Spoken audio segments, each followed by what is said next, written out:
మా అన్న ఉత్తమ్ అన్న నిన్న ఒక మాట చెప్పాడు. కాళేశ్వరం బ్యారేజీలు సేఫ్, కూలిపోతాయన్న ప్రచారంలో వాస్తవం లేదు. మండలిలో మంత్రి ఉత్తమ్ లిఖితపూర్వక జవాబు. ప్రాజెక్టు పనికిరాదంటూ ఇన్నాళ్ళు కాంగ్రెస్ ప్రచారం, వాస్తవాలను అంగీకరిస్తూ సర్కార్ ప్రకటన. మేడిగడ్డ, అన్నారం, సుందిల్లా బ్యారేజీలను పూర్తిగా తెరిచిపెట్టాలని నేషనల్ డ్యామ్ సేఫ్టీ అథారిటీ అంటే NDSA చెప్పింది. బ్యారేజీలలో నీటి నిల్వలు చేయకూడదని, ఒకవేళ నిల్వ చేస్తే అవి కూలిపోతాయని NDASA స్పష్టం చేసి తేల్చి చెప్పింది. ఇవి సాగునీటి పారుదల శాఖ మంత్రి ఉత్తమ్ కుమార్ రెడ్డి పలు సందర్భాలలో కాళేశ్వరం బ్యారేజీలపై చేసిన వ్యాఖ్యలు. ఆయనే కాదు, ఇతర మంత్రులు, ప్రభుత్వ పెద్దలు కూడా పదే పదే చెప్పిన మాటలు ఇవి. ఇదే సాకుతో బ్యారేజీని మూసివేయాలనే ఆలోచనలో కూడా ఆ ప్రభుత్వం ఉండే. నేను చెప్తున్నా ఇనుర్రి, ఈరోజు మీకు కనబడుతున్న మేడిగడ్డ కానీ, అన్నారం కానీ, సుందిల కానీ లక్షల క్యూసెక్లను వరద నీరు వస్తుంటే కలబడి నిలబడి దిట్ట అని చూపెట్టింది మేడిగడ్డ. మీ అందరికీ తెలిసిన విషయమే. ఈరోజు కాంగ్రెస్ పార్టీ గతంలో బీఆర్ఎస్ పార్టీ మీద బట్టగాల్చి మీదేసి లేని ప్రచారం, ఉన్నది లేనట్టు లేనిది ఉన్నది అంత కలిబిలి చేసేసి ఆగమాగం చేసి పడేసింది. నేను చెప్తున్నా కదా, బట్టగాల్చి మీదేసేసింది.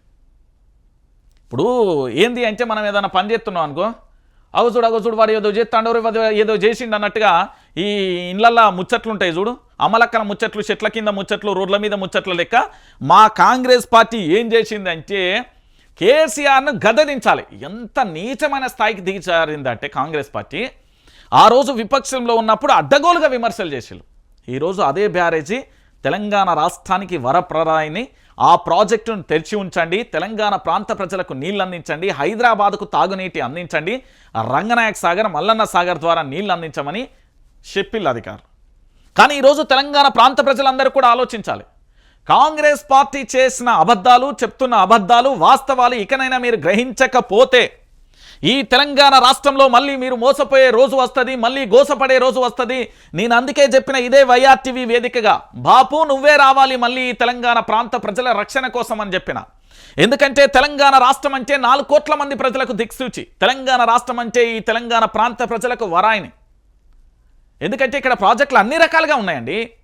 మన రాజకీయ నాయకులకు నీళ్ళ గురించి తెలియదు, శుద్ధ మొద్దులు చెప్తున్నాయి కదా, శుద్ధ మొద్దులు బల్లి అంటారు కదా పంతులు, అరే వీనికి చదువు రాదు రా, వీడు శుద్ధ మొద్దు అంటారు కదా.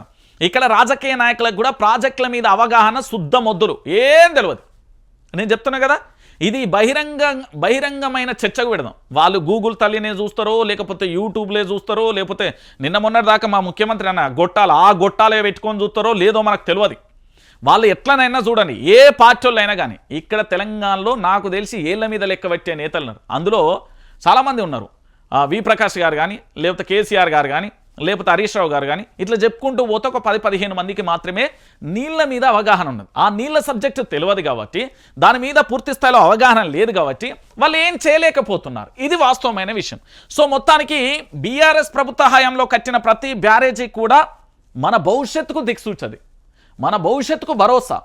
కరువు వచ్చినా రాకున్నా కూడా తెలంగాణలో 24 గంటల నీళ్లు, నదులు అన్నీ పారేలా ఈరోజు మేడిగడ్డ, అన్నారం, సుందిల్లా, మల్లన్న సాగర్, లేకపోతే ఇతరత్ర కేసీఆర్ హయాంలో కట్టిన ప్రతి బ్యారేజీ కూడా మన భవిష్యత్తు తరాలకు అవసరం. అది ఈరోజు కాంగ్రెస్ వచ్చి కరువు తెచ్చిందని లేదు, వీళ్ళు కరువును సృష్టించిళ్ళు. ఎస్, గోదావరి జలాలు పోతా ఉంటే వాటిని రోజు నీళ్లను ఒక 4-5 టీఎంసీలో 1 టీఎంసీ తోడి ఈ తెలంగాణ రాష్ట్ర వ్యాప్తంగా ప్రజలందరికీ రైతులకు నీళ్ళు ఇవ్వండిరా అంటే ఇవ్వకుండా నానాయాగి చేస్తున్నారు. నీ మీద చెప్తే నీ మీద ఓయమ్మ అంటే ఓయమ్మ, నేను కాదు నాకేం తెలియదు, అరే నాకు తెలియదు. ఈ దోబూచులాటలు ఆడుతున్నారు, చివరికి ప్రజలు బలైపోతున్నారు. అంటే ఇకనైనా ఆలోచించండి, వాస్తవాలు చాలా తెలుస్తాయి. ఇది 2 సంవత్సరాలు అయిపోతుంది ఎవరిది, రేవంత్ రెడ్డి గారి పరిపాలన. మహా అంటే ఇంకొక 2 సంవత్సరాలు, ఆ లాస్ట్ ఇయర్ ఎట్లాగో ఎన్నికలు కూడా అది పక్కన పెడదాం. మా అంటే ఇంకొక 2 సంవత్సరాలు మాత్రమే అధికారంలో రేవంత్ రెడ్డి ఉంటారు. తదనంతరం ఈ రాష్ట్ర ముఖ్యమంత్రిగా కల్వకుంట్ల చంద్రశేఖరరావు ఖచ్చితంగా ముఖ్యమంత్రి అవుతారు. మీరు చూస్తారు, నేను చూపెడతా కూడా. సినిమా చాలా క్లారిటీగా 70mm సినిమా చూద్దాం మనం. ఎందుకు నేను ఈ విషయాన్ని చెప్తున్నానంటే, కల్వకుంట్ల చంద్రశేఖరరావు గారిని ప్రజలు విశ్వసిస్తున్నారు, నమ్ముతున్నారు. వారే రావాలని తెలంగాణ పల్లెలన్నీ కూడా గుండె చప్పుడోలే కొట్టుకుంటున్నాయి. ఎస్, ప్రజల్లోకి వెళ్తే అదే మాట. ఏ ఒక్క దగ్గరికి పోయి మైకు పెట్టినా కూడా కేసీఆరే రావాలంటున్న పరిస్థితి. ఆఖరికి కొడంగల్ నియోజకవర్గంలో కూడా కేసీఆరే రావాలంటున్నారు. ఇక లగచెర్ల దగ్గరికి పోతే వాళ్ళు కన్నీళ్ళు కాదు, రక్తపు సుక్కలతోని కేసీఆర్ రావాలని వేడుకుంటారు దేవుణ్ణి. నేను చెప్తున్నా కదా, ఈరోజు బీఆర్ఎస్ హయాంలో కట్టిన ప్రాజెక్టులన్నీ వృధా ప్రాజెక్టులు, లేకపోతే ఇంకోటి అని చెప్పి, కానీ బీఆర్ఎస్ హయాంలో కట్టిన ప్రతి ప్రాజెక్టు కూడా ఈ యావత్తు తెలంగాణ సమాజానికి వరప్రదాయిని అయింది. గంతే, అంతకు మించి ఇక్కడ మనం ఎక్కువ ఆలోచించవచ్చు. వాళ్ళు ఎన్ని రోజులు అంటే అబద్ధాలు ఆడే చూడు, ఇవాళ అబద్ధం ఉంటుంది, రేపు అబద్ధం ఉంటుంది. కాలం ప్రతిదానికి సమాధానం చెప్తే నిజం నిలకడ మీద తెలుస్తుంది, ఖచ్చితంగా తెలిసిపోయింది, అయిపోయింది. వాళ్ళ ఇప్పుడు కాంగ్రెస్ పార్టీకి సంబంధించిన మంత్రే చెప్పిండు కదా, మంత్రే చెప్పిండు కదా, ఇంకేముంటుంది అందులో. ఈరోజు మరొక అంశాన్ని చూడండి.